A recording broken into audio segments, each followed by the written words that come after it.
So, go ahead and say hi to YouTube, chat. Get it out of the way. Get it out of the way. Say hi to YouTube. It is going to be a very, very fun rogue tier list that we're actually going to be doing together for the TCG. The rules, simple.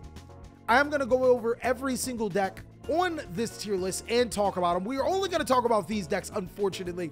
If you have a particular deck that you want to talk about, let me know in the comment section. I love to see those people talk about those decks. I'll either add it to the next tier list, or you can join the Discord. The Discord has a ton, and I mean a ton of people talking about Yu-Gi-Oh! So we got 5 different categories this time.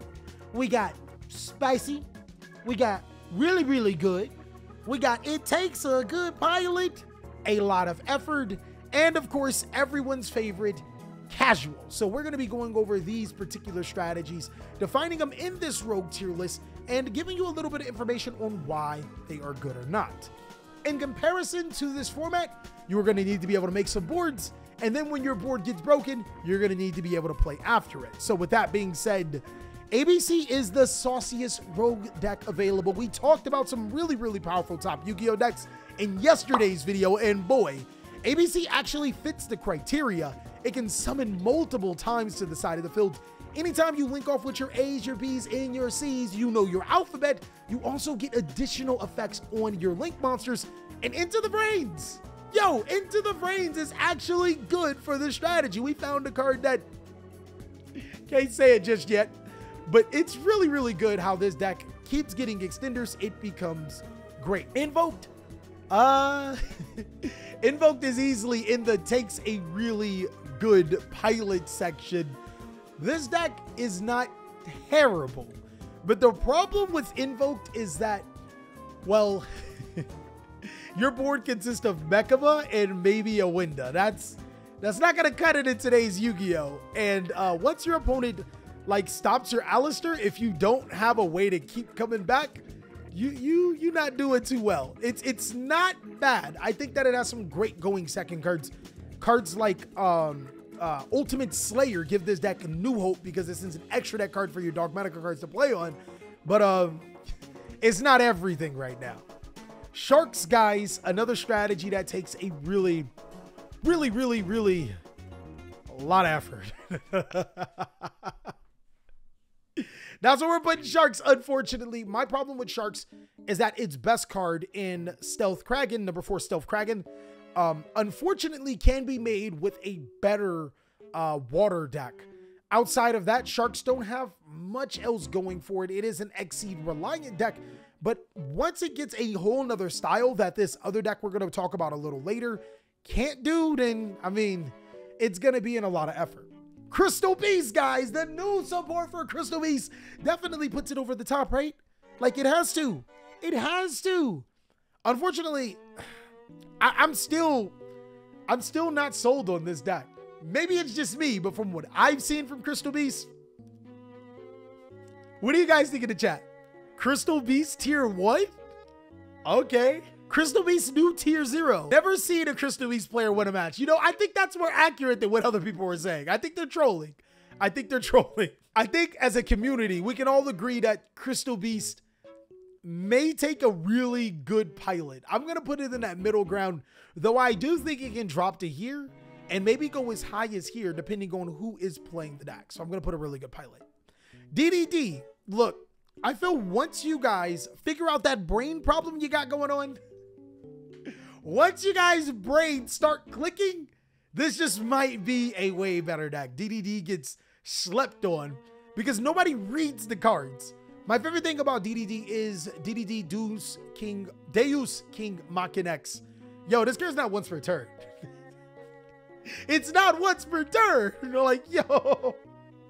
Very, very easy to summon if you're playing DDD. It can snatch your opponent's best cards. Has the resources to come back into the game. DDD is calculus. Yeah, that's about right. That's about right. And I ain't passed anything past Algebra 1. I'm going to give this the benefit of the doubt. Dynamorphia, after I said it was a bad deck, went ahead and like topped an event. I was like, yo, dinos, okay. But to still be objective, I don't think it's a top rogue Yu-Gi-Oh strategy.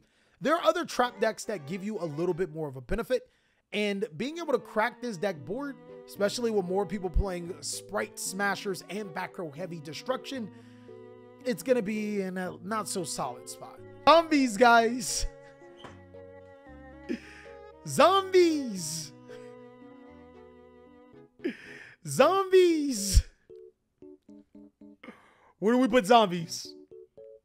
One of my favorite strategies of all time. Oh. Good side. I love that zombies can use super polymerization. I love it. I love it. I love it. Bad side. It's Zombie World. So I think the best version of Zombie World is Punk Zombies, right? But even then, you'd probably feeling like, why not just play Punk? With that being said, it is a lot of effort to play. I personally think it would take a really good pilot, and maybe I'm being a little harsh on Zombie World because I know Zombie World, but there's a lot of choke points in the deck that are really shaky. Exo Stepsisters! Yo, top rogue. This is the best. This is probably the best deck here. Top rogue. Yo, if your deck can play Dimensional Shifter, it's almost unfair. As a rogue deck, Exo Sister is great, especially when we get into a format where it's just Tier Limit and Sprite, when it's just those two decks. You guys saw what happened. You saw what happened. The Egyptian God decks, in specific, Slifer Control, using the new Slifer Trap card to be able to draw cards from the deck to the hand. This might be an overestimation, as Zombie World may be an underestimation. But yo, it says draw 6. I think that this deck is a decent mix inside of decks like Tier Lament and Despia, especially since Despia can send the required cards to the graveyard in order to make this pop. I'm going to put it in really good, but maybe I'm just a little hopium from that. Draw 6 with a 6,000 attack monster that can destroy monsters on summon? Sign me up, please. Heroes, I think heroes are really good. I will never back down from this. I think heroes are dummy good right now. Like, bro, that Dark Claw turn 1, you better draw the out. Earth Machine, I'm gonna say, yeah, let's be real. We're trying. I really am trying to put Earth Machine in Winter Harriers, but I know the group of Earth Machine players, they're probably thinking I'm turning their back on them. Look, I'm not turning my back on you guys. I think that Earth Machine is a great deck, but you guys know how to play Earth Machine. You can't just tell any random person to pick up Earth Machine and play it. It's not going to work out as well. You're on an uphill battle. It's not as great right now, but I do think it does have some time to be better. I don't think that it's bad. Madolche's really, really good. Really, really good. The problem with Earth Machine and Madolche themselves is that floodgates are not going to take you so long, but Madolche actually has a way to protect its floodgate. The Madolche trap card. Madolche Promenade allows you to negate any face-up card. That means if your opponent is using cards like Sprite Smashers to destroy it, you can Promenade, negate it, and you can keep your floodgate up. So a little bit more resistance to keeping your floodgates. Marine Cess. I think Marine Cess is pretty good. I'm going to say Marine Cess is pretty good. 1-card combos. This is the deck that makes Sharks kind of obsolete because it can make that Stealth Kraken with the Goes and Match lock if it wanted to. But 1-card combos. Protection for your floodgates. Loads and loads of hand traps. Cyber strategy. Really, really good. Really good. All right. Mech Knight takes a really good pilot. There's nothing that makes Mech Knight good right now. Like, there's nothing that makes Mech Knight over the top, other than your opponent being dumb and not putting cards in the same column. That's it. That's it. Hope that they put cards in the same column and hope you shoosh and get a whole bunch of effects off of that.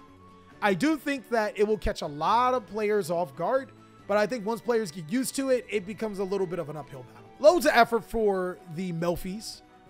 Somebody mentioned that Tri-Brigade Melfi was good on my last video. I don't think that it's bad, but Tri-Brigade and Tri-Brigade Lyrilusk are better.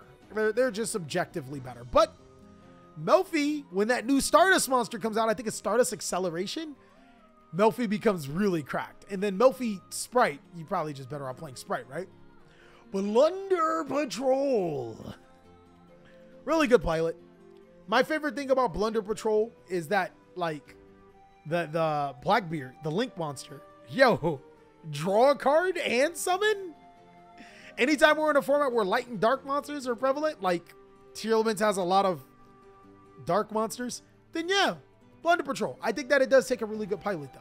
I'm going to put Predaplants at pretty good. There is a ridiculous combo with this deck. Oh, and branded too. And the, what's that card called? Keeper of the Dragon. So first, this combo I did not make. It was actually from the Despia group. I think the guy's name is Christian. I think it's Christian. He put the combo in the Despia group, and I think it's ridiculously good. You normal summon Keeper of the Dragons. Keeper of the Dragon. The level 4 dragon monster that discards a card to add a fusion card from your deck to your hand. You use the effect to add Branded Fusion from your deck to your hand. Then you activate Branded Fusion to send Fallen Albaz and Artifact Scythe from your deck to fusion summon into Albion. Do not activate Albion's effect unless you have other cards, right? Keeper of the Dragon Magic, that is that card's name, right? From there, you then use Keeper of the Dragon Magic's other effect to special summon Fallen Albaz to your side of the field. And look, you got Fallen Albaz and a Dragon Monster. You can tribute them both off for Alba Lenatus, the card from Dimension Force. And then you trigger the effect of your Albion on end phase to be able to set your Branded Explosion. So what does this do? What does this do? Branded Explosion can tribute off your Alba Lenatus to special summon Artifact Scythe and another monster from your graveyard to your side of the field. You get a 1-card Scythe lock with the deck, which is crazy, right? It's ridiculous. And then you also get the effect of Alba Lenatus, which allows you to be able to search any fusion spell from your deck to your hand. So it's kind of ridiculous that this deck can go first and Scythe lock fairly well. Kurt Poulos says it right. Keeper, Branded Fusion, Albion, Keeper to Albaz, combo. That is exactly how you do it. Aren't you essentially playing meta? No. In a TCG, that is a rogue deck. Nobody's playing that. How is that not saucy? I mean, because in my opinion, the Albaz deck does it better. The Albaz deck does that combo way better, but Predaplants can do it too, so let's put it in Saucy Rogue. I'll give you that. I mean, this is ridiculous.